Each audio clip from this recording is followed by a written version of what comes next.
everyone. Can you hear me? Hi, everyone. Thanks so much for coming this evening. I'm Deborah Schwartz, and I'm with the Mill Valley Historical Society, and welcome to the Mill Valley Library. First, as always, I'd like to thank the Mill Valley Library for providing us with this wonderful venue to host our First Wednesday speaker series. And you know I always gush about this, but I mean, this place is pretty special, don't you think? Yes.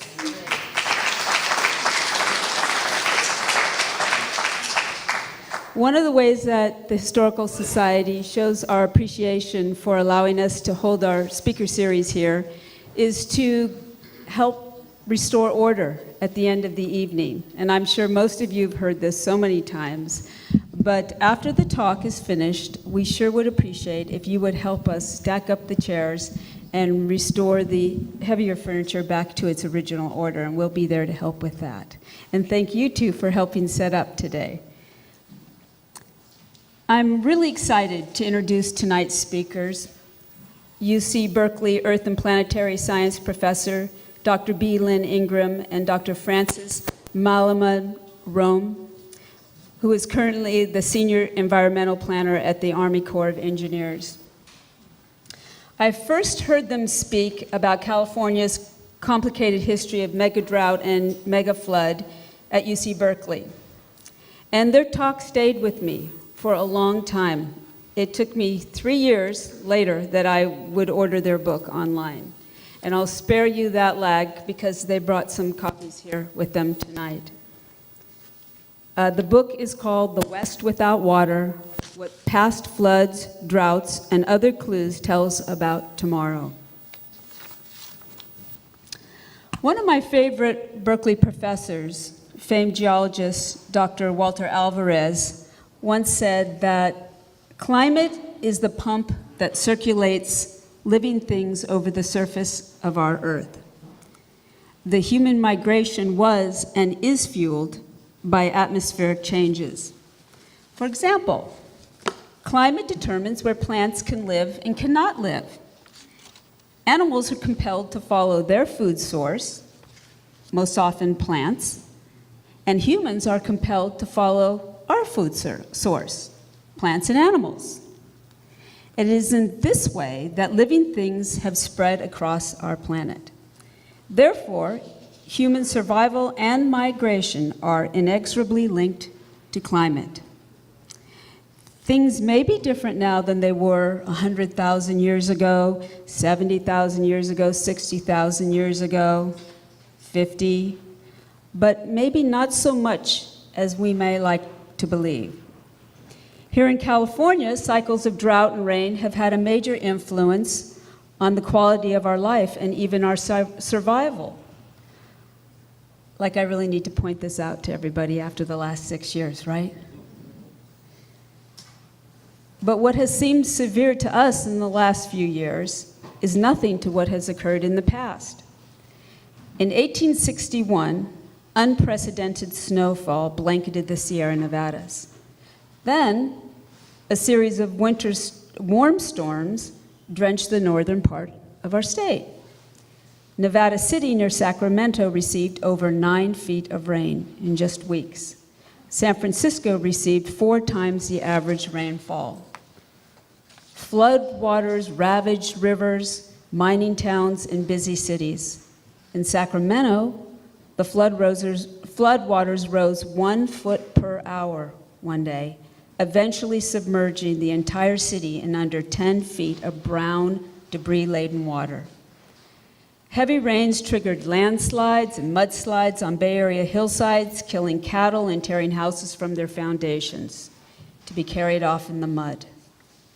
The sheer mass of fresh water, mud, and debris poured out the Golden Gate and acted as a wedge pushing back seawater, preventing it from entering the bay and turning it into something closer to a freshwater lake. More than ever, we are a world in flux, with climate change front and center of the discussion of what to do now. which is why I'm so pleased to have with us tonight two experts to help us understand California's long history of climate cycling, how humans have influenced weather patterns, and how to prepare for the future. As always, tonight's talk will last about 50 minutes to an hour, and then we'll have a 15-minute Q&A. And then tonight we're particularly lucky to have a special guest performer, Dory Collar, who's here to sing a song that pertains to tonight's discussion. And then afterwards, we'll have an opportunity to look at the book and meet the presenters and be with our community. So, shall we begin? Yes. Ladies and gentlemen, I'm pleased to welcome tonight Dr. Lynn Ingram and Dr. Frances Malamud-Roam, and they're going to take turns presenting.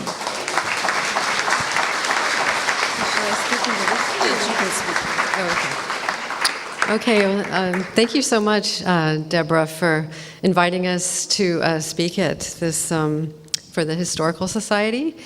And so what I'll be talking about is highlights from this book, The West Without Water, which took us about 10 years to write, based on all of our research and many colleagues' research on the field. And let's see. So some of the questions that we address in the book, how much does climate vary naturally over long time periods? If I turn around, can you still hear me? Okay. Okay. How frequent and severe were past droughts, fires, and floods? How did they impact past human societies? And how did past periods of warming and cooling affect water resources in California? Okay, so of course we all know that we were in a very deep drought for about 5 years. This is showing, well, the shades aren't showing up well, but 66% of California was in extreme to exceptional drought, and the following year, 55%. But just this past year, as you all know, we had a very wet year, and so most of the state is now out of drought, except for parts of Southern California that are abnormally dry, so really not as severe. And for now, we're out of drought. If we look at this, I don't know how well you can see this from the back, but what it is showing the cumulative precipitation on this axis. And here is the months of the year starting October 1st, 2016 to October of the following year. And so what you can see are that I've given examples of different years, and just to compare and show you the extreme variability of precipitation. So this first of all is the average over about the last 100 years. And this down here is one of the driest years we had, which was 1976-77. So that's this year. Here's 2014-15, 2015-16. And our previous wettest years, which were 1997-98 and 1982-83. So now we're up here. So just to point out that we're now way above the average, or the highest previous amount. And of course, our snowpack, as you've heard, is about 180 to 220% of normal. But I guess the big point is that our climate is extremely variable. And this is showing the rainfall averaged over the state of California versus a year going back to 1870 up to 2010. And so you can just see, here's 1977-78 that I pointed out. Here's the Dust Bowl drought. So this was 1928 to 1935. And you can see that we have huge fluctuations in precipitation. You know, droughts going to floods, it's just a normal thing in California. And besides this year-to-year variability that has to do with things like El Nino cycles over the Pacific Ocean, we also, you can kind of see these longer cycles of decadal, like 30 to 40 year cycles, if you kind of squint. And so, but we really don't have any instrumental records beyond about 1870. And so part of the point of our research is to look at the geologic record and try to take these records back and to try to see if there were, if this range of variability is representative of really long period of time, or is this just a snort, you know, what does the longer term record look like, you know, and how does that, what other forms of variability might there have been in the past? And so I just wanted to point out that in the historic records, the longest duration of droughts that we've had are about 6 years. So of course we've just come out of this 5-year drought, and then there was the 1987 to 1992 drought, and then the Dust Bowl drought, 1928 to 1934 or so.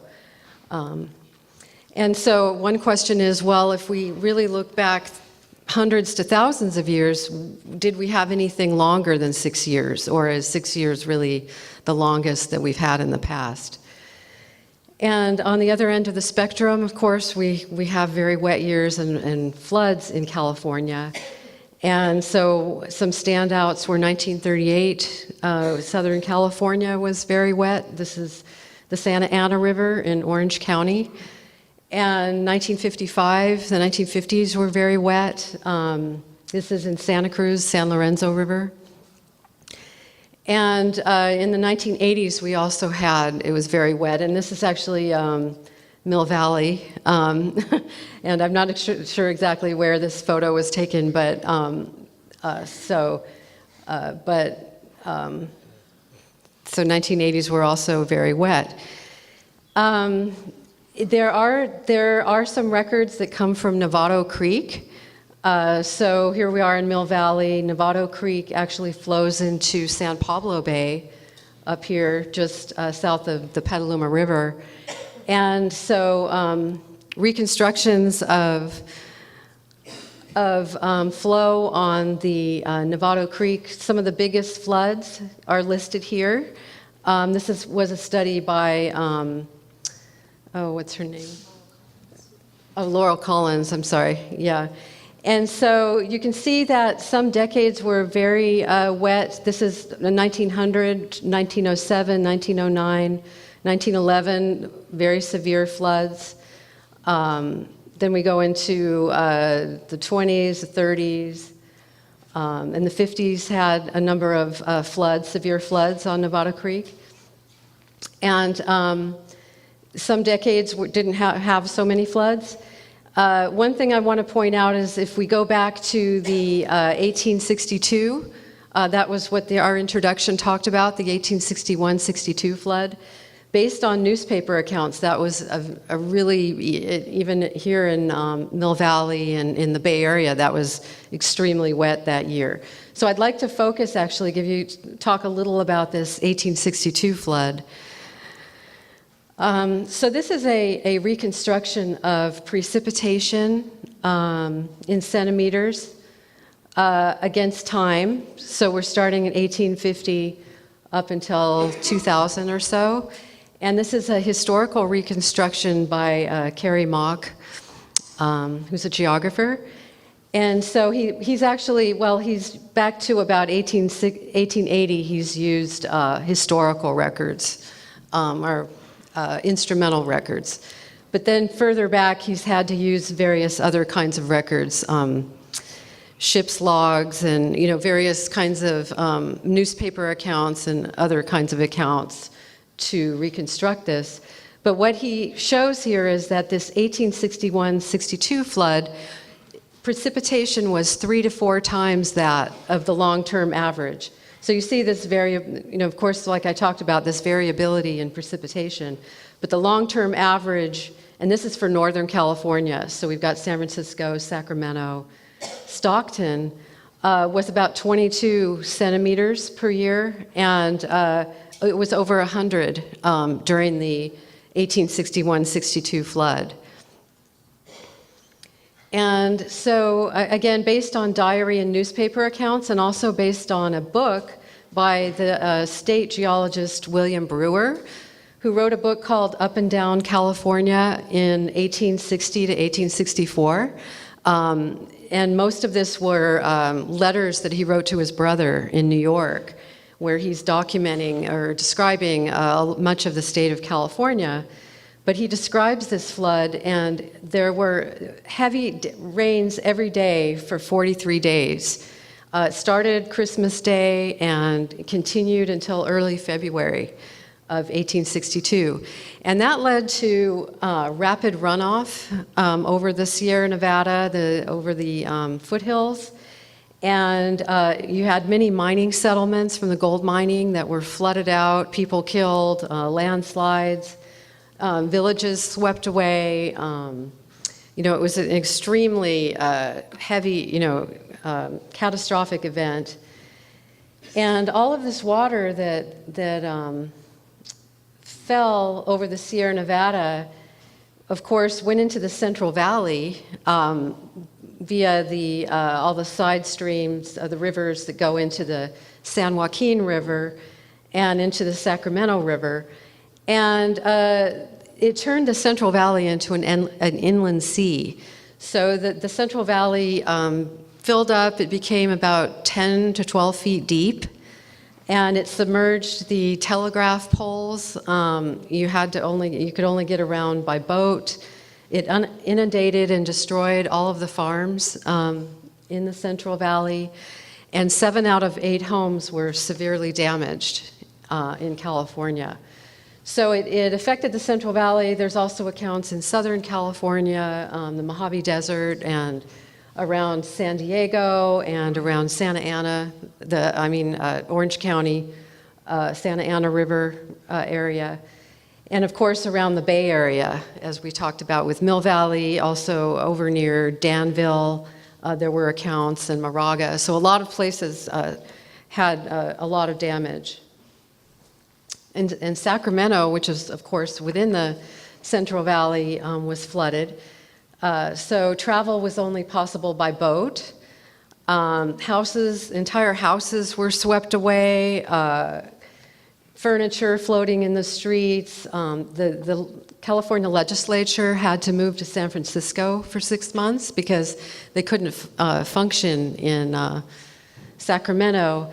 And finally, California declared bankruptcy because this was just such a catastrophic event. So the other thing that happened as a result of this flood, because you had so much water draining the Central Valley and going through San Francisco Bay, that so normally San Francisco Bay, you have salt water coming in through the Golden Gate, and that's mixing with the fresh water and mixing in the bay. But because this fresh water was such a huge pulse of water, you actually turned the bay into a freshwater lake because it literally pushed back the salt water and prevented the salt water.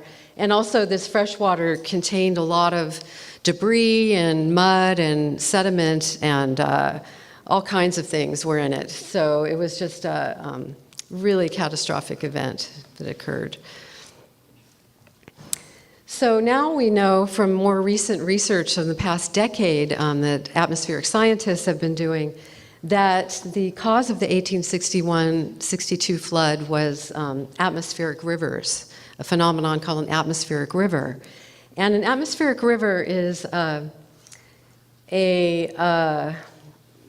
water vapor that is, so sort of a river of water vapor that originates at the tropics, where you have a lot of evaporation, and this water vapor is carried along a sort of narrow stream across the Pacific Ocean, thousands of kilometers, and it eventually intercepts the west coast of North America. And so it's relatively warm water vapor because it's coming from the tropics. And so you tend to get very heavy, warm, relatively warm storms. And so you don't have snow in the mountains. You generally have much more precipitation, rainfall than snow. And so that leads to very rapid runoff when you just are precipitating rain in the Sierra Nevada. And so also besides heavy flooding, you get landslides and mud flows, and very, very strong winds. So it's just, they're very extreme events that, of course, we've experienced some of those this year. They're kind of a double-edged sword, though, because 30 to 50% of our water resources in California come from atmospheric river storms. So, we really, obviously we need that water, but that water is coming very rapidly, and oftentimes it's causing flooding and other kinds of damage when it hits us. So, at any rate, this is what likely caused 1861-62 floods, and as I'll talk about later, with global warming, we're going to expect to have fuel even more of these kind of storms when you have more evaporation from increased temperatures. Okay, and then I just put this, you probably can't see the details of this, but this is just to remind you that, so our largest floods come from atmospheric river storms, and some of the research on this was done by Mike Dettinger and Joan Florsheim, who's actually here, who did this research actually, showing that the levee breaks that you see in the Delta and along the Sacramento, San Joaquin rivers are associated with, most of them are associated with atmospheric river storms.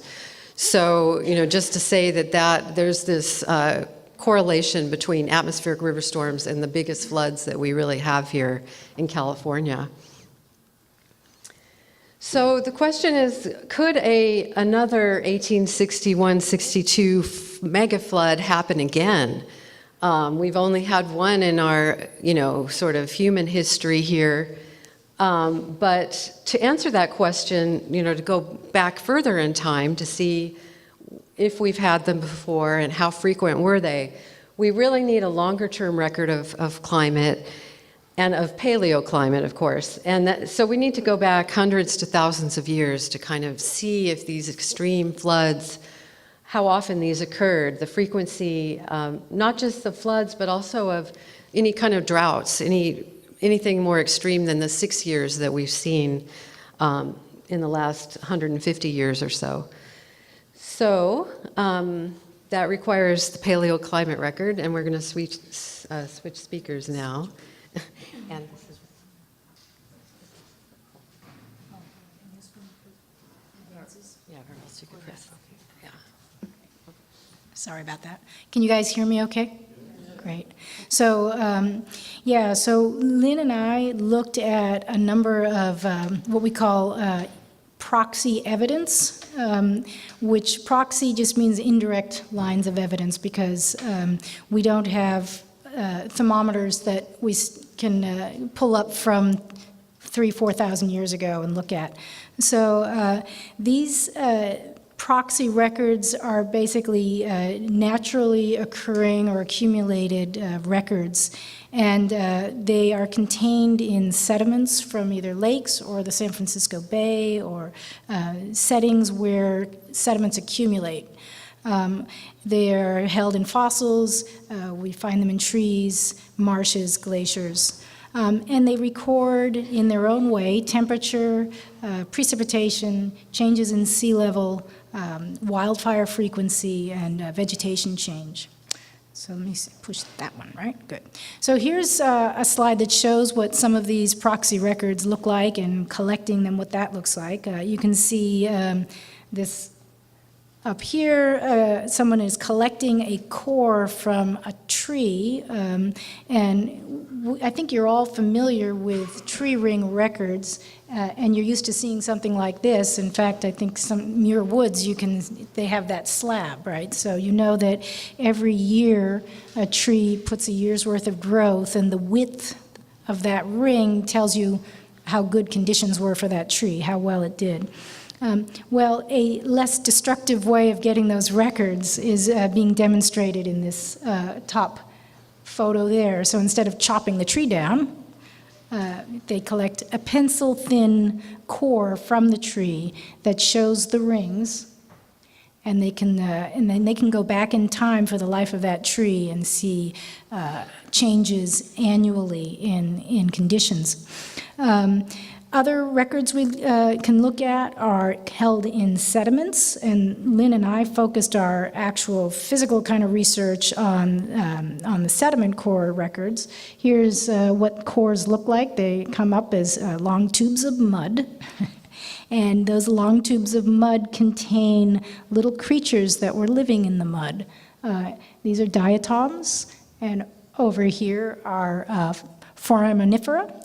And these little critters basically incorporate in their shells, the conditions that surrounded them in the water.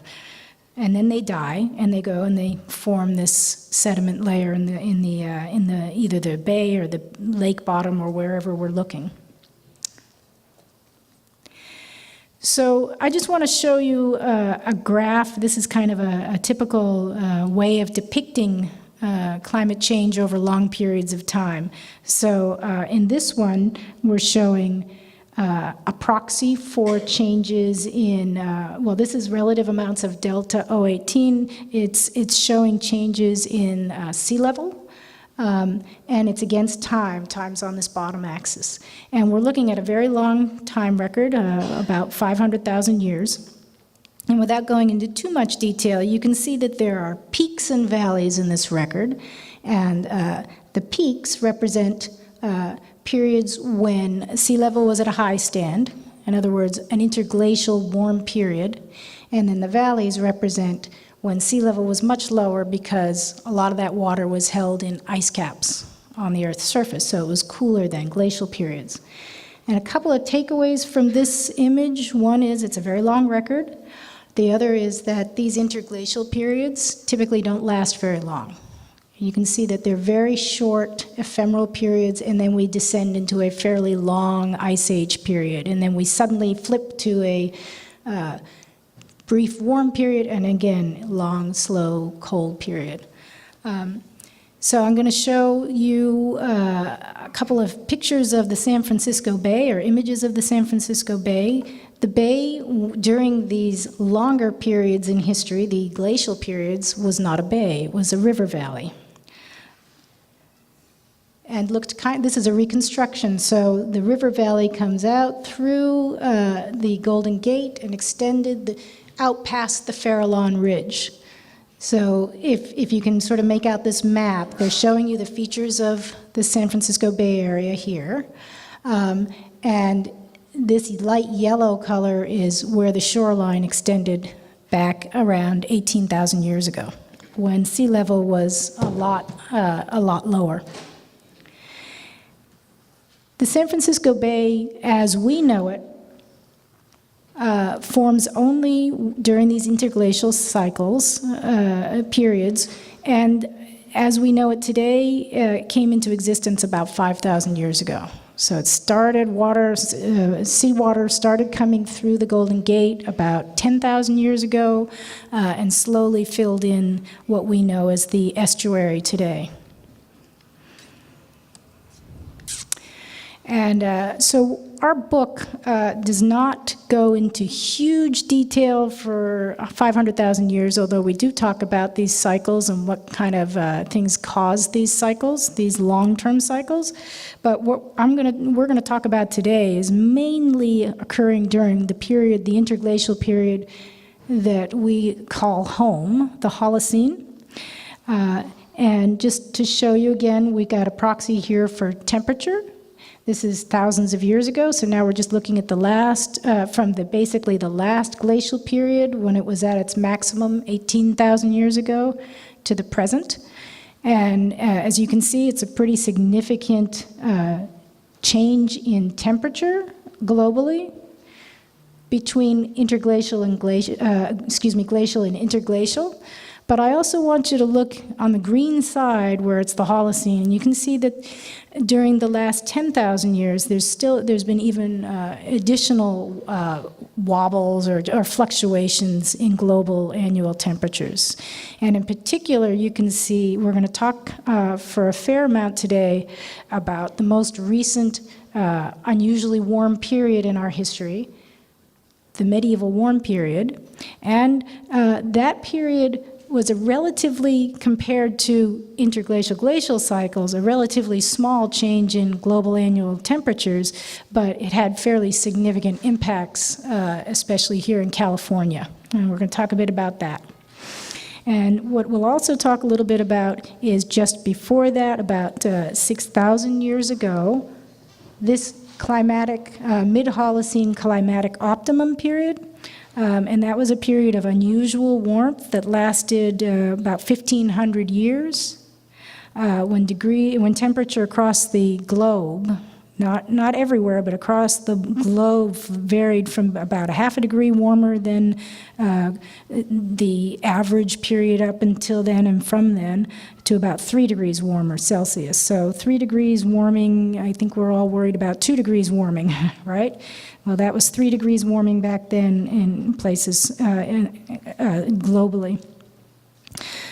So the medieval warm period lasted from about 1,200 years ago to 700 years ago, and we're going to look at some of the records, starting with what Lynn and I studied directly, which was the San Francisco Bay. And the reason we like the San Francisco Bay, besides the fact that it's home, is that the bay offers a wonderful laboratory. This green area represents the watershed of the San Francisco Bay estuary. So about 40% of the area of California, water flows from that 40% through the San Francisco estuary. Precipitation, whether it's in snow or rain, when it melts, it runs off and it drains through the bay. And you've seen this slide earlier, and what we're looking at here is the salinity in the bay is a reflection of freshwater inflows.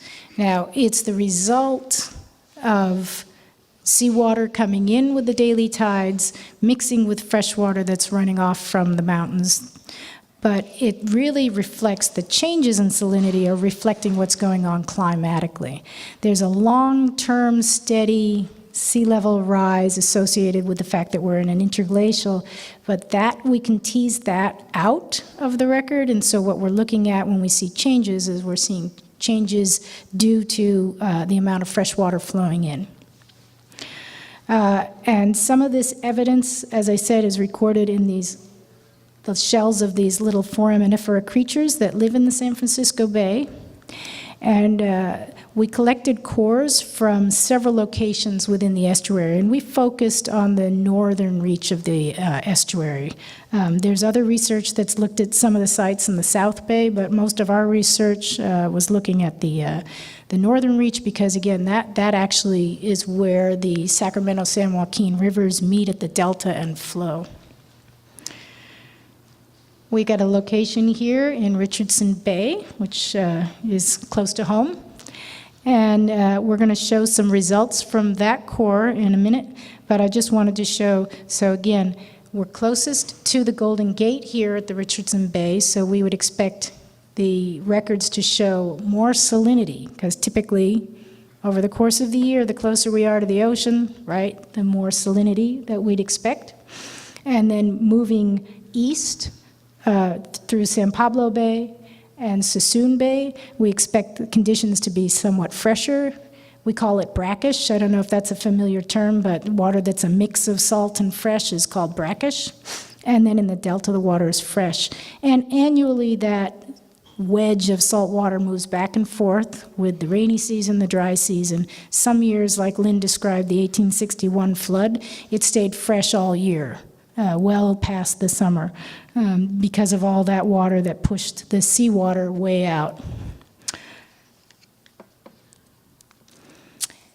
And so you can see that it's a lot of fun doing this kind of research. There's some shots of a USGS group with, Lynn was on this boat collecting sediment cores from the bay. You can't be susceptible to seasickness, because even though it's the bay, it still moves around a lot. So we had a drilling rig that allowed sediments to be pulled up from the bottom of the bay. Tens to hundreds of meters worth of sediment can be pulled up that way. And they're sealed and measured and labeled very carefully so you know which end is up and which end was the bottom. And as you can see, from here, you can see very clearly all the distinct changes in that core, right? Wrong. Bay sediments are not always really beautifully varved and lots of clear evidence. Now, in this image, it almost looks like we can see a lot of varving. Part of that's just the way it was cut. But you can get a lot of evidence from that. It is all sequential. There's very little mixing in these sediments that are significant and would mess up our records.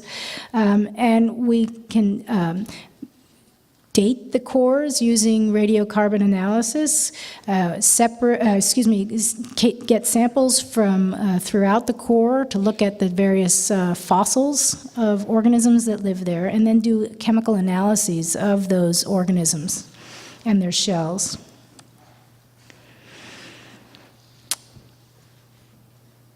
And I think I meant to do that. Good, did that work? Okay. So this is what that core looks like when you write it all up and put it through your computer.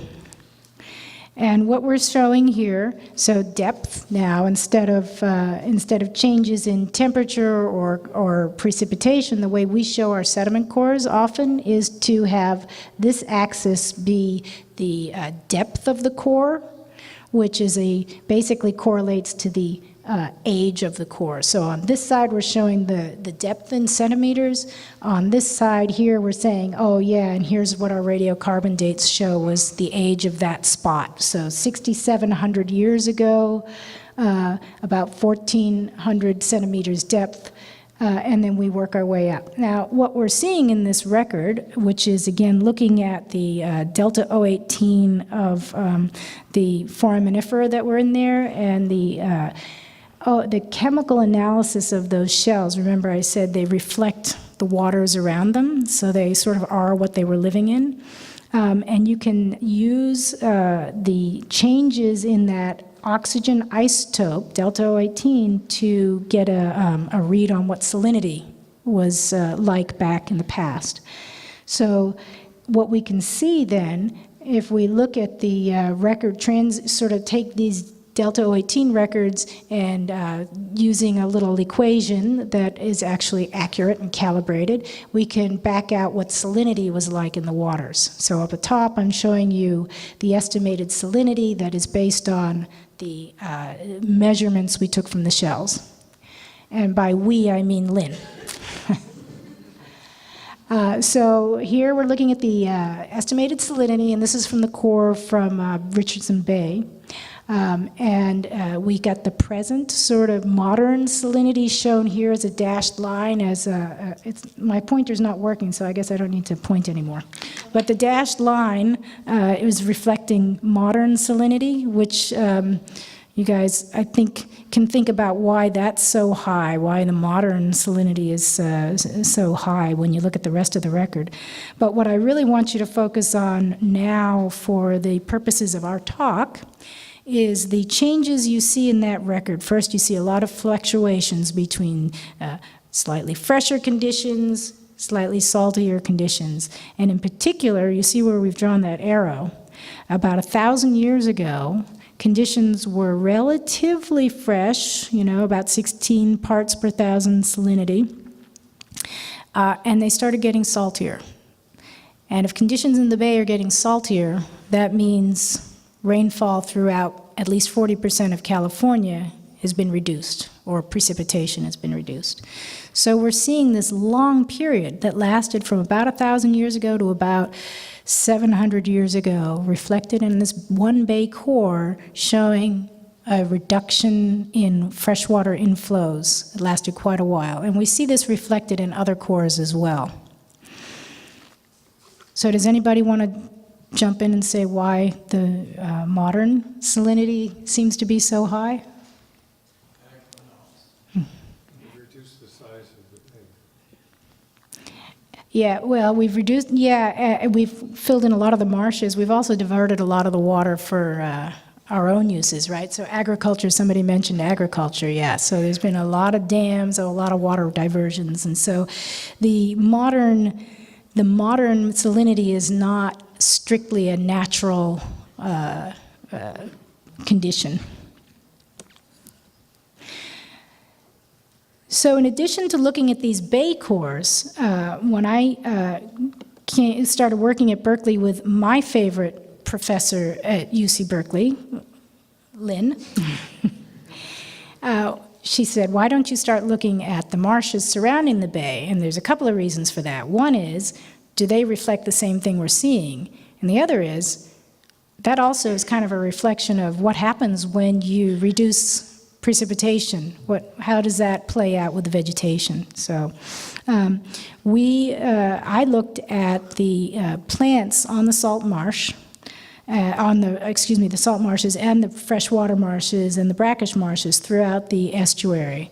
And so on the far western extent of the estuary near China Camp State Park, we have a beautiful salt marsh there. That's where I collected some cores. I had other sites in Sassoon Bay that were good for showing sort of the somewhat fresher end. We also collected cores from near the delta and also from within the Carquinez Strait. But what we were looking at were changes in the marsh vegetation along this same kind of salinity, natural salinity gradient that our northern reach of the estuary has created for us. And here's just a couple of shots of what it looks like to go collecting marshes and, collecting sediment cores from the marshes. The guy there standing up with the coring device came all the way from Minnesota to help us collect lots of wonderful cores. He had quite the setup, and we had been collecting cores on our own, but they have a whole laboratory there that actually comes out with a boat. And they have all this heavy equipment, and you can get really good and deep, which was just great.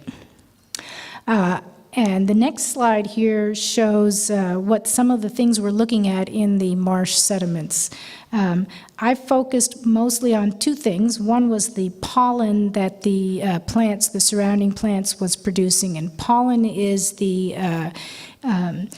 basically the male produced material for future plants, right? And it's like a fingerprint for plants. Each plant has its own unique species of plant, have their own unique pollen configurations, what they look like.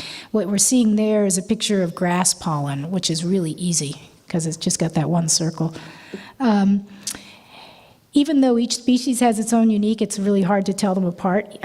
And so a lot of them, especially when we're looking at fossil records, you can only get to either family or genus when you're looking at the pollen records. Another record you can collect from the sediment cores is the diatoms. And those, again, I mentioned before, that in the bay cores, we looked at diatoms and the chemistry of the diatoms, and also just the assemblage, what little critters were living there, because some diatoms like salty water and some diatoms like fresh water. But the marsh also has diatoms that live on the surface. And so I didn't look at these. We had another colleague who was looking at the diatoms, Scott Starrott, who works with the USGS. And he did a wonderful amount of work on that. He was a real nerd. because he knew all these little diatoms. I also looked at the organic chemistry of the sediments. So once basically you have kind of all this dead organic material and you can't make out what was what, it's all kind of mixed in with, it's turned not quite to humus, but pretty broken down. But if you run it through a mass spectrometer, you can measure the changes in the actual carbon isotope itself. And you can back out what kind of a plant in terms of how it photosynthesized. Certain plants are called C3 plants because of the way they photosynthesize. Other plants are called C4 because of the way they photosynthesize. It has to do with the enzymes and how long they hold on to CO2. But the important thing is that we know of 2 plants in the marsh systems that are C4, and those plants are fairly tolerant of salty conditions. So I could combine what the pollen was showing me with what the chemistry was showing me and back out pretty well what kind of plants were living on the surface at any given time in history of the core. So anyway, I'm spending too long on my work, which is always the hazard Lynn runs of having me go through my my dissertation. But here we're looking at where we collected the sediment cores. Again, we did this series that followed the east to or west to east of the estuary. I'm going to show some data that was collected and produced from a location there in Sassoon Marsh, Rush Ranch, if any of you have gone on hikes up there at Rush Ranch.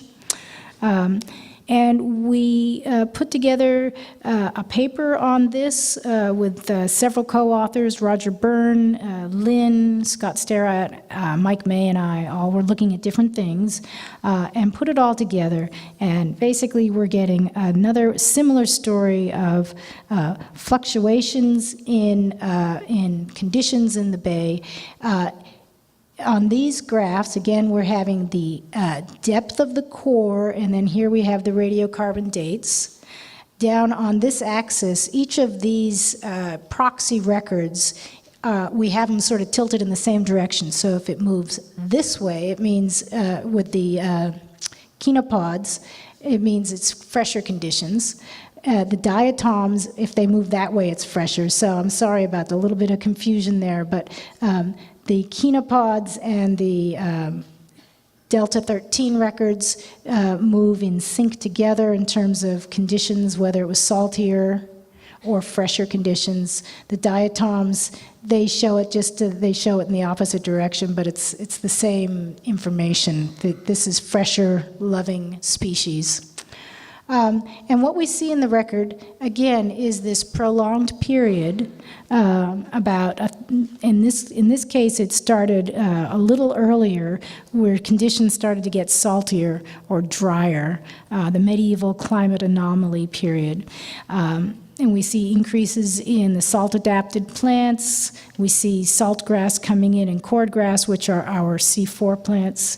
And that's followed by a period of fresher conditions that start around 600 years ago. And we know that period as the Little Ice Age, where we saw increases in freshwater inflows. During the medieval climate period, you can see this is a magic number I want you to try to remember, 35% reduction in flows to the bay, freshwater flows. Okay, so after we finished doing that research or collecting that and started to publish it, we worked with some folks at the USGS to look at records from all over California and into Nevada, records that showed changes in climate over the last several thousand years. I'm not going to talk about all those because I've already talked too much, and you guys are probably looking forward to getting to the next part of the talk. So, but I do want to again mention that you guys have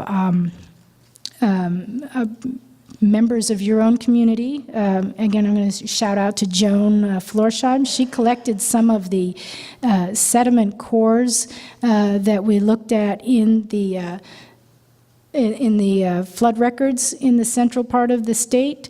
And we also have looked at cores from trees throughout the state. All these little round dots are tree ring records. And we've looked at Sierra and Lake records, Great Basin records, and some records from the coast. And we wrote that all up in a paper that was published with the folks from the USGS. And from that, Lynn and I thought, oh, let's try to reach out to a larger audience. And I want to point your attention now to the Eastern Sierra. I'm going to look at a couple of records from that part of the state. Many of you probably remember Mono Lake and a lot of controversy, Save Mono Lake back, I guess it was in the 80s. And during all of that, you remember the problem was that too much water is being diverted from Mono Lake, right? And so the lake was dropping. There was a UC Berkeley graduate student, Scott Stein, who then became a professor at Hayward State. And Scott was out there looking at the shorelines. He was a geomorphologist. And he was seeing all around Mono Lake all these exposed ancient shorelines. And some of them extended quite far out, but there were multiple shorelines, and it seemed that they were fluctuating back and forth. So the size of Mono Lake was, in the past, clearly expanding, contracting, expanding, and contracting. And the reason Scott was interested in Mono Lake is because it's a closed lake system. In other words, water comes in, it doesn't go out, except through evaporation. So the only reason for changes in fluctuation is that there's been changes in the amount of inflowing water. So he also found when there was all that diversion and the creeks had basically carved down and exposed little river valleys, he could see in the sediments, the stratigraphy of the sediments, he could make out cycles of these ancient shorelines, ancient high stands of the lake and low stands.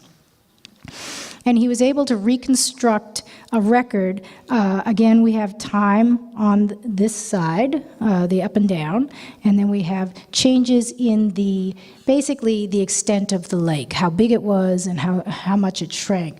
So when we move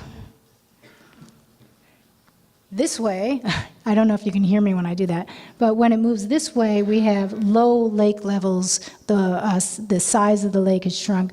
When we move this way on the record, the size of the lake expanded. And what he saw in this long record over the last 2,000 years was a 200-year cycle. And he also saw in this record that about 1,000 years ago, there was this really long period of time when the lake was quite low and conditions were pretty dry. This bottom data point at 3,800 years ago was based on the furthest extent of the shorelines that you can see on the bottom of the screen. I think you can make it out, at least I can, of these kind of stripes. Those are the ancient shorelines. And when the lake would expand and contract, it would obliterate some of the past records. But the furthest extent was dated to about 3,800 years ago. So that's another period we talk about in the book, but I'm not going to get to right today. But it was a very wet period in our California history. So Scott combined what he was seeing in Mono Lake. He wanted to see if this kind of periodicity of dry, wet conditions would be found in other records in the Eastern Sierra and in the Western Sierra. So he produced records from Walker Lake, West Walker River in the Eastern Sierra, and also Tenaya Lake in Yosemite. And there were a couple of things he saw there. First, he was looking at the geomorphology again, but he also was seeing these tree stumps in the middle of Walker River. And he'd seen some of these tree stumps in Mono Lake as well. And he also saw them, you can see one poking its little head up in Tenaya Lake. And the wonderful thing about those tree stumps is they can give you a whole bunch of information. First of all, trees don't grow underwater. So if you're seeing trees in the middle of a lake, it's telling you that that lake wasn't always there. The other thing that tree stumps will tell you is how long ago they died and how long they lived, because you can radiocarbon date those trees, and then you can count the rings for how long they were there.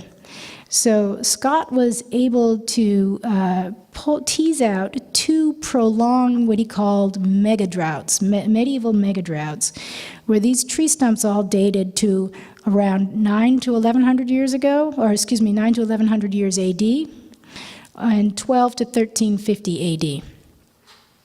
And these periods were separated by a wetter period as well, and we see that in other records. To have shrunk these rivers and lakes down by as much as these trees indicate, runoff must have been reduced, he calculated, by about 35 to 40%. So that is pretty much in line with what Lynn was calculating with salinity changes in the San Francisco Bay. And because, again, the age of these trees, counting those rings, these droughts lasted for quite a long time, 150 to 200 years.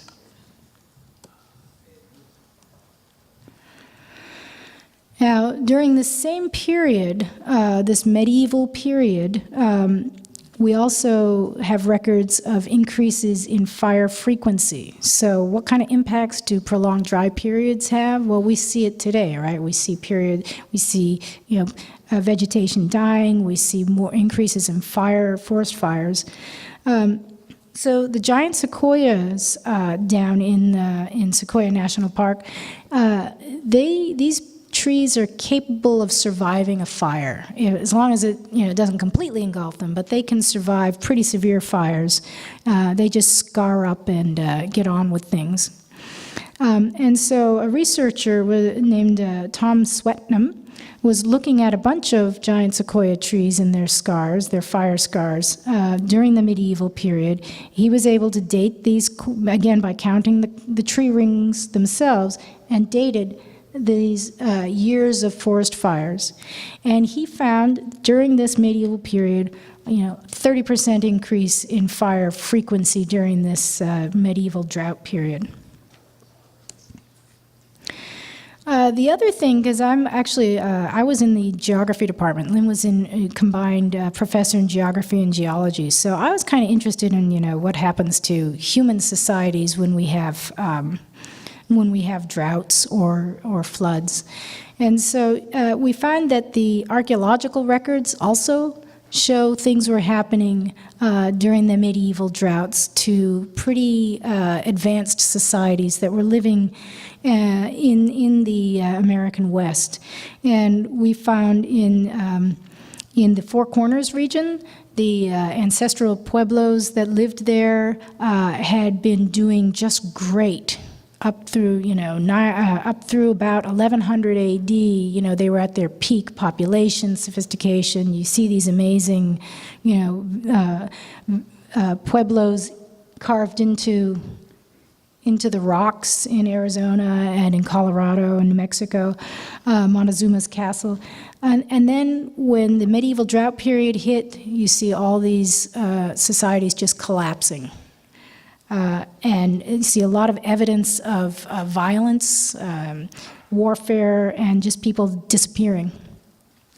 We also see it, we didn't have quite the level of sophistication in California, but in some of the coastal shell mound sites throughout California, Santa Barbara Channel Islands, some from the San Francisco Bay, they show a similar story where for quite a while, populations seem to be increasing. You can see that in the food that they were eating and left behind, and things. As your shell mounds kind of grow, it shows how many people were living on them. You can get a sense. But suddenly, these shell mound villages or areas were vacated. And this again happened around the time of the medieval warm period. And there's again evidence of violence, of starvation, of high infant mortality rates. Now again, this is literature that we were reviewing, but there's been a lot of interesting research. Again, at Berkeley, Kent Lightfoot did a lot of research on the shell mounds and the archaeological records there. And it's really interesting stuff. So I'm just going to quickly go through this couple of slides because they're graphs and I don't want to, I see I'm running a little bit long. But this map shows basically, or this graph shows basically in red we see an increase in the area that's under drought conditions in the west, and in blue the decrease in the drought area. Or the area subjected to drought. And I just, looking at the shape of these curves, I want to point out that during the prolonged dry periods, you still see little excursions into wetter conditions. You can see extreme periods of moisture or wet, and then back into kind of drought conditions. Until we get to the Little Ice Age around 1500 AD, and then it's a prolonged period of wetter conditions. So I just wanted to point that out because we are hoping that we have come out of the drought and now everything's going to be great again, but it could be just one of those little blips. I mean, it's really hard. Hindsight is 20/20, and we're not at the point where we're looking back right now to this particular drought that we've gone through. The next warm period that I was talking about during the Holocene was the mid-Holocene climatic optimum. That's what it's called. It was a period about 6,500 years ago that lasted about 1,500 years when conditions globally were significantly warmer than they are today. And you can see they're even significantly warmer, this period I'm talking about, than they were during the medieval warm period. And we have evidence of that mid-Holocene climatic optimum. Sorry, it's a mouthful, and we haven't come up with a shortcut for it yet.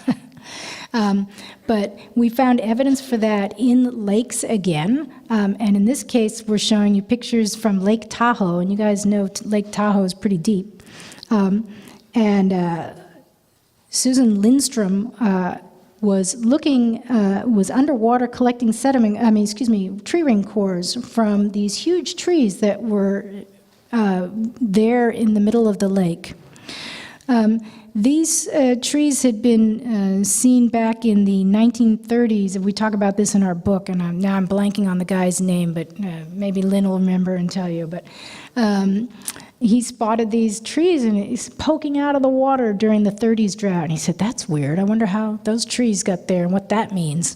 But he didn't have radiocarbon dating, so he couldn't tell how old those trees were. Well, during the 1980s drought, those treetops were exposed again, and we have radiocarbon dating. So this researcher, Lindstrom, went and started collecting cores, dated those trees, and they dated to this period 6,500 years ago to about 4,000 years ago. And these had growth rings indicating these trees were around for 150 years. So it was quite a prolonged period of dry conditions. And we see this in other lakes, but these are the best photos. So I'm going to turn it over to Lynn. And sorry, Lynn, it's already after 8. Okay. So I'm going to now return to the and try to quickly wrap up. But we had talked about the 1861 flood. Has anything like that happened in the past? And now I'm going to present the evidence for that, the past megafloods. And so there's a few places you can look in California where you can see the evidence of ancient floods. There's been a USGS study up in the Klamath Mountains. The Sacramento Valley lakes that form along the Oxbow Lakes form near the Sacramento River, San Francisco Bay marsh cores, and then down here in the Santa Barbara Basin, the channel, Santa Barbara Channel. So this is underneath the ocean. And so if we start with the Sacramento River evidence, this is actually Frankie and I out coring this Oxbow Lake.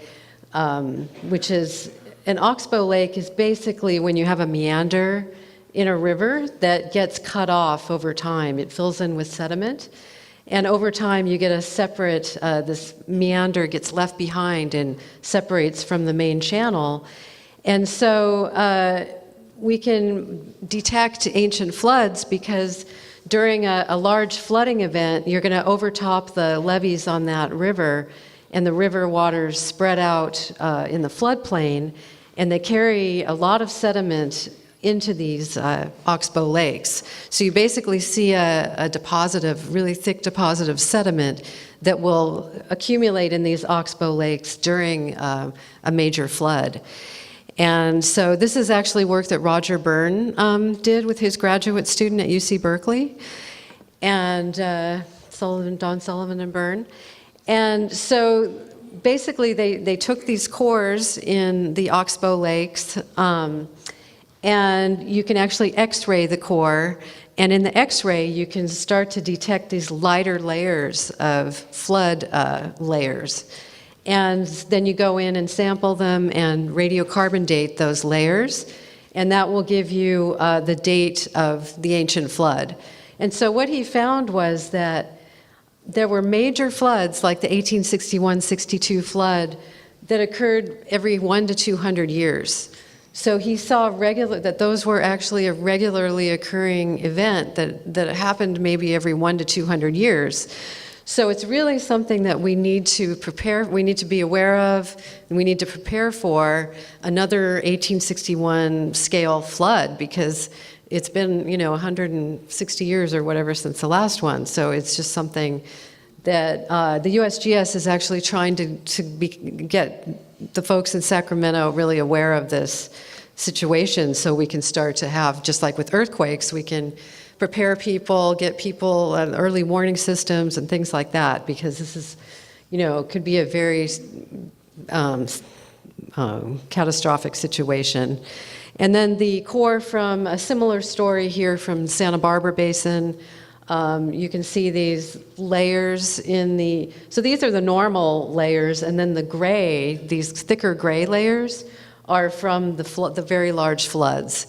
And I'm not going to take the time I don't have time to really explain what these are composed of and everything. You have to just trust me that you can look at the size, the thickness of these layers is proportional to the size of the flood. And so, again, by radiocarbon dating, they could see that they occurred roughly every 200 years in Santa Barbara, off the coast of Santa Barbara. And this is actually a graph I wrote a Scientific American article on this topic in 2013 with Mike Dettinger.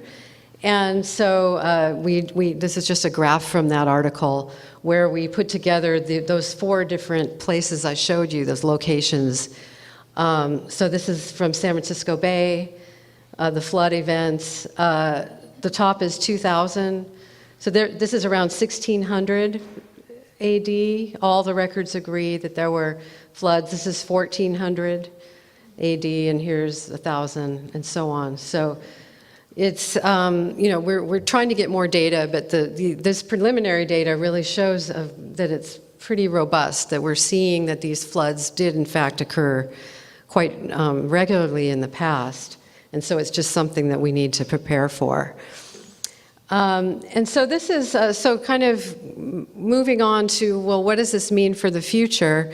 And of course, we have to be prepared. We can look to the past and say, okay, these things have happened in the past. We've had very long droughts. We've had these huge floods. This is something that should be on our radar screen that we should be preparing for. And then this is just temperature showing, here's the medieval warm period, little ice age. And then heading into the future, of course, as we're adding greenhouse gases, CO2 to the atmosphere, we're going to sort of go way above what we've seen in the past in terms of temperature. And so one question is, well, how will that affect California? And from what Frankie showed, the medieval warm period, it was much drier, of course, and also that mid-Holocene climatic optimum, we had those long droughts. So, if the past is anything to go by, we can expect it to be drier. But there's also climate models that show that it will be drier. And so we have the Dan Cahan, who's at the USGS and Scripps Institute of Oceanography, and many of his colleagues have done climate models based on future predictions of CO2 if we continue at the rate we're going, or even if we cut back a little bit. So what this is showing is temperature in California into the future. Here's 2000. And so this is going up to 2100. And so this A1 is sort of the business as usual scenario, like if we continue to add CO2 at the current rate, we're going to get to be, up to 4 to 6 degrees centigrade warmer. And if we cut back a little bit, we might only be 2 to 3 degrees warmer by 2100. And then the question is, well, how is this going to affect our water resources in California? So they've done various climate models showing how warming should affect our water situation in California. And this graph kind of sums it up well. It's showing the PDSI, which is the Palmer Drought Severity Index. So it's just a measure of drought. It's a measure of precipitation versus evaporation. And so if you see this dashed line, when you go above this dashed line, it's wetter than the modern average. And then down here, it gets continually drier.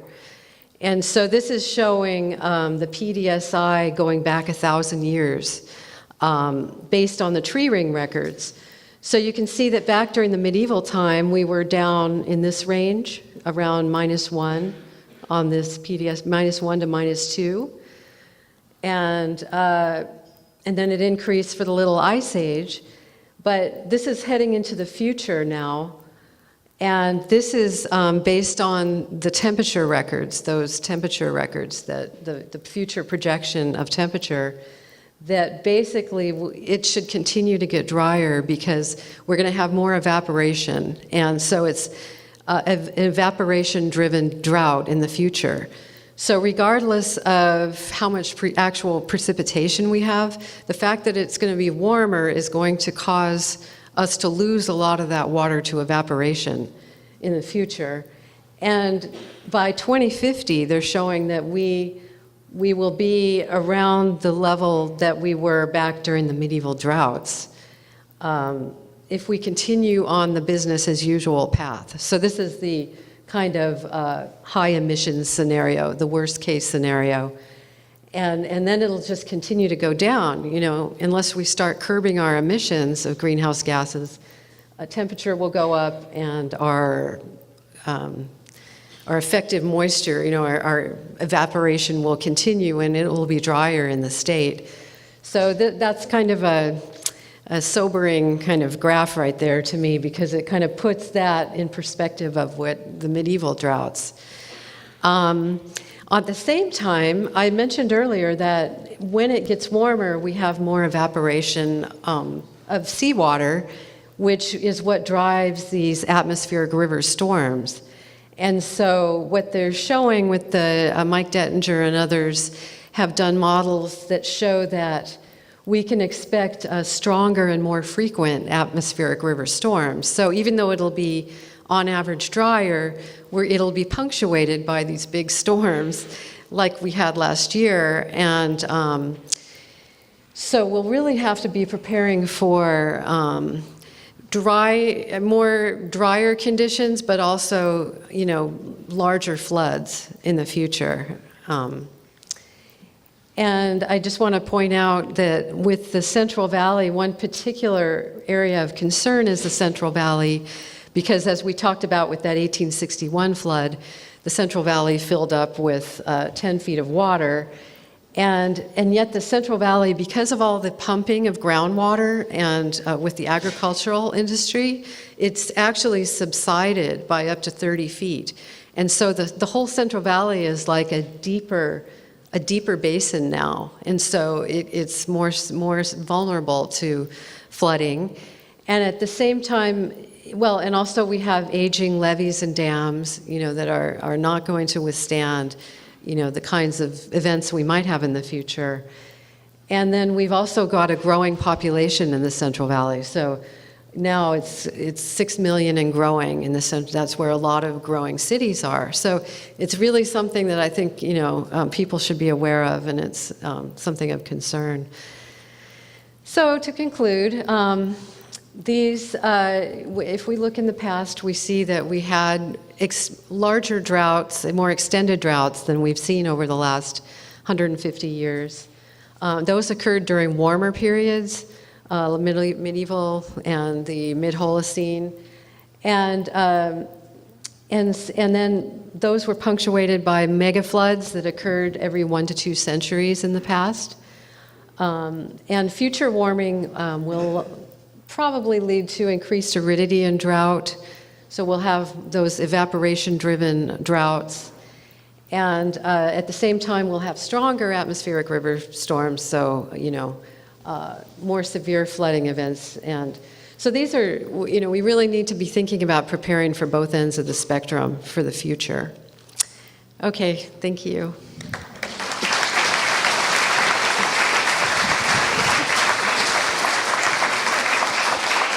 Well, that was sobering. We're running a little over, so we're going to reduce our Q&A time, but we'll get started. And if you could both, whoever the question is directed to, repeat the question out loud with the mic, and I will hand the mic around if you can stand there. Okay, here you go. Yes, I'm Bob Burton, and I'm chairperson of our local flood control zone. And so that's why I was particularly interested in tonight's program. When you talk about flooding, it seems to me that you're talking about it because of a lot of rain. Whereas right now, our biggest flooding problems looking into the future have nothing to do with rain. They have to do with the fact that the sea level is rising. And how do we deal with that? I mean, do you have any ideas? Because we're, locally we've got all sorts of studies being done, but there are no solutions yet. Since I had the mic, I don't think you have to repeat the question. Oh, I guess we can use.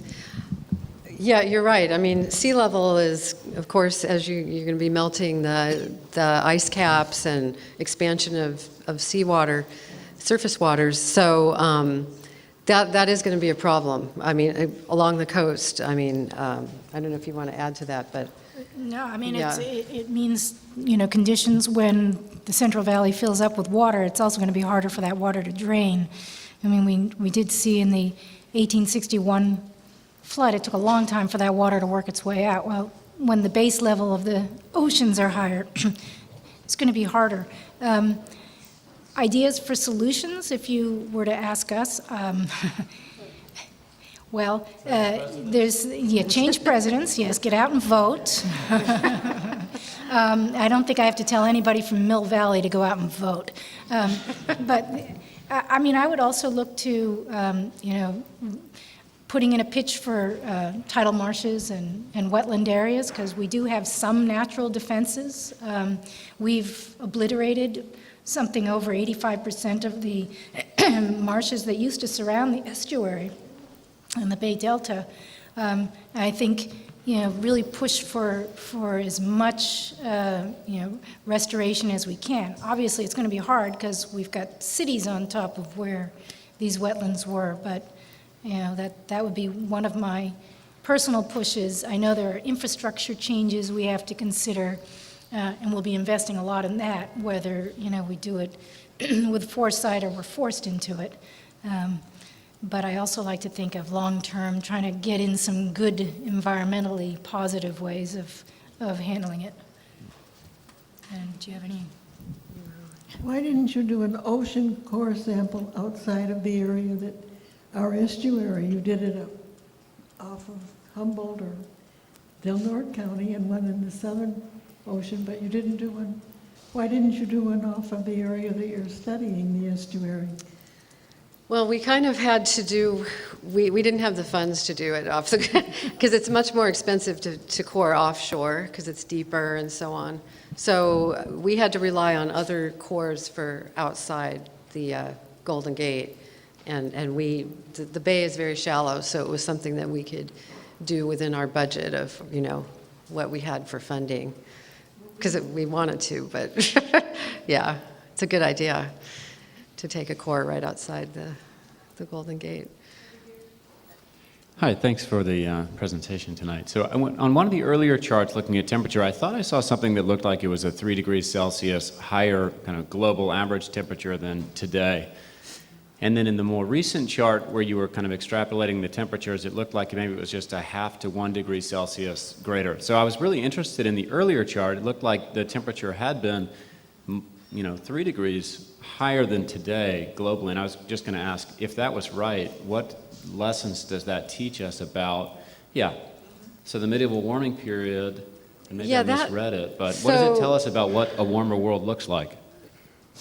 Well, one thing about that is that that's a compilation of a lot of different records, and so some of them, if you're taking more near the poles, it actually warmed more near the poles than the equator. So I don't really know that. I don't know if that's a global average for that.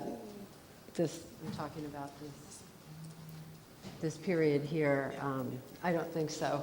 I think it wasn't globally that much higher. Yeah.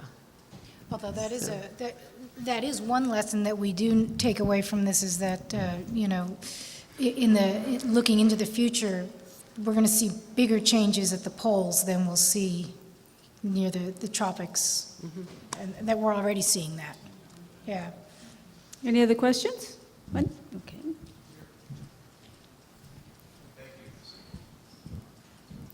So I was a personal friend of David Brower, great man. Oh. And he would always give me homework, and I worked with him for 10 years. It was wonderful. But what homework would you give us right now?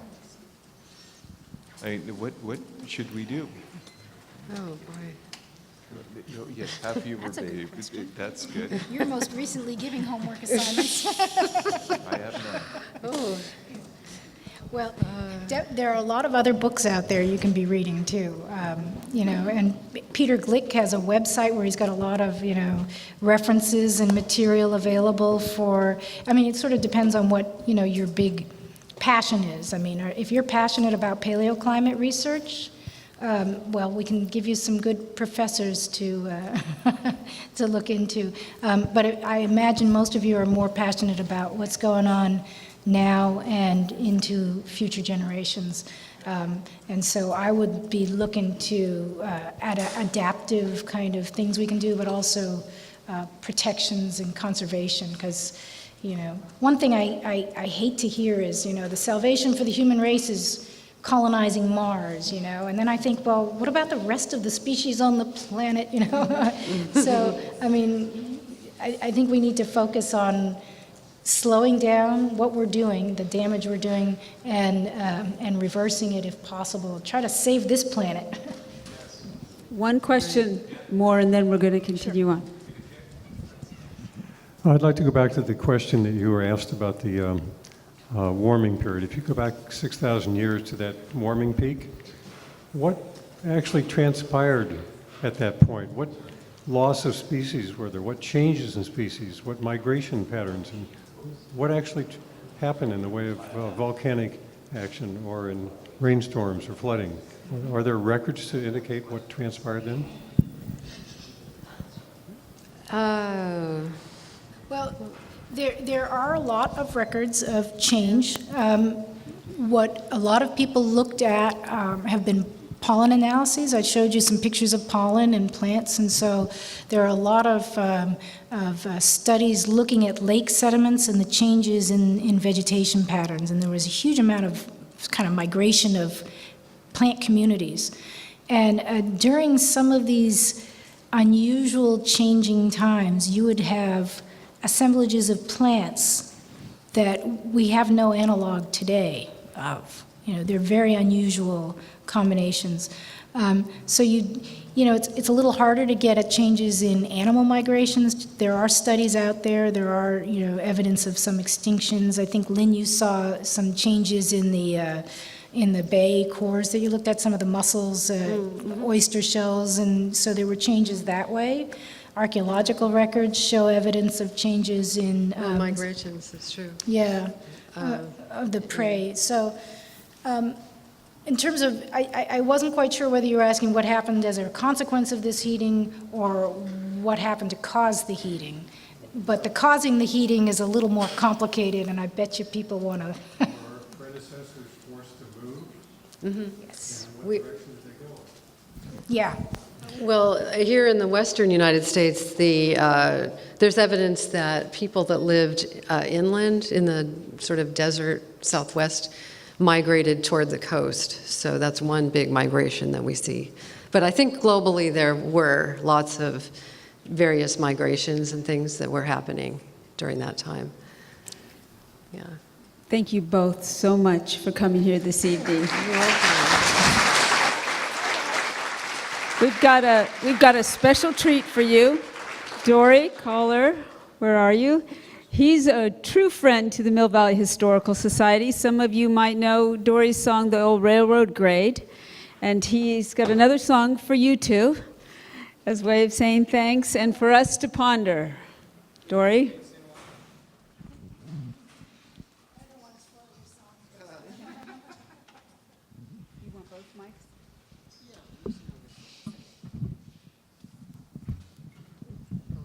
And after this, we'll have book signing over there as we put the room together. Got it? Yeah, I got it.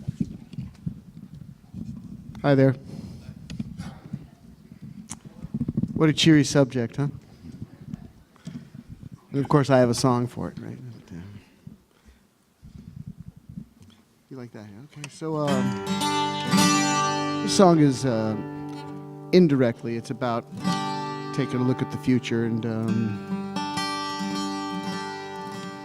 I wrote it about the time of the Exxon Valdez. And then in 2010, it won the Platinum Award for the Marin Earth Day celebration, 40th anniversary celebration. When you write a song like this, you really hope that it becomes obsolete. I'm still hoping for that.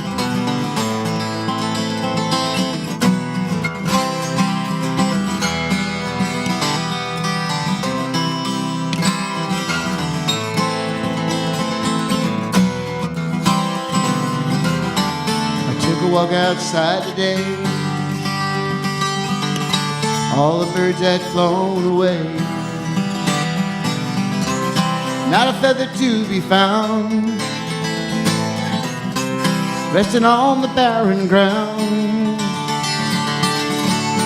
not a single song out there, nobody seems to care. Nobody seemed to see, didn't show up on TV. How have we come to this, my friend? Is our story coming to an end? What now, what will tomorrow bring? Where will man's the only living thing? Will the children sing the silent spring? I took a stroll down by the sea, choked with garbage and debris, poison blowing in the breeze, brought our mother to her knees. And if we hadn't done enough, just as times are getting tough, crude oil coats the virgin shore, and the chiefs are cleaning out the store. How have we come to this, my friend? Is our story coming to an end? What now and will tomorrow bring? A world where man's the only living thing. Will the children sing in the silent spring?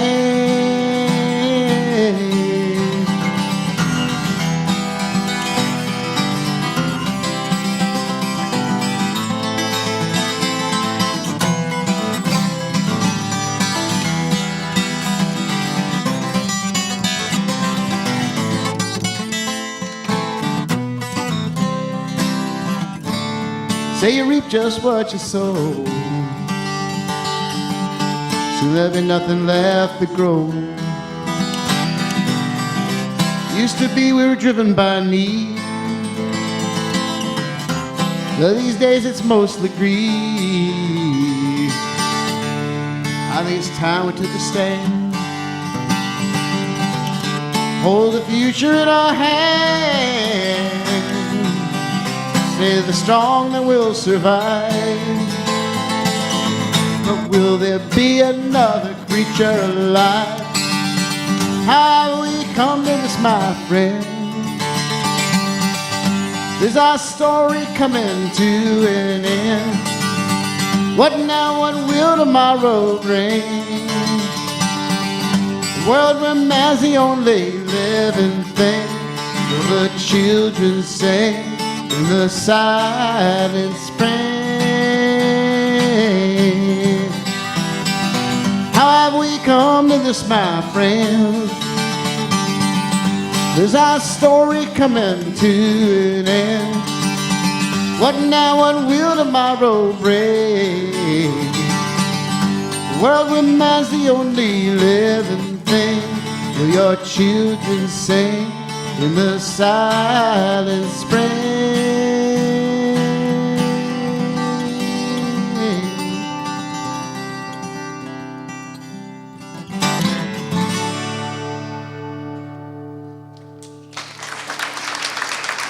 Thank you. Well, that's it for tonight's presentation. Feel free to say hi to the presenters. Hopefully we'll see you next month. On August 2nd, we have local historian Richard Turney, who will be here to talk about the railroad tunnels here in Marin. And in September, we have our very own Chuck Olenberg. Stand up there, Chuck. And he will be here to talk about Camp Tamalpais. Thanks you all so much for coming, and thank both of you and Dory for your efforts tonight.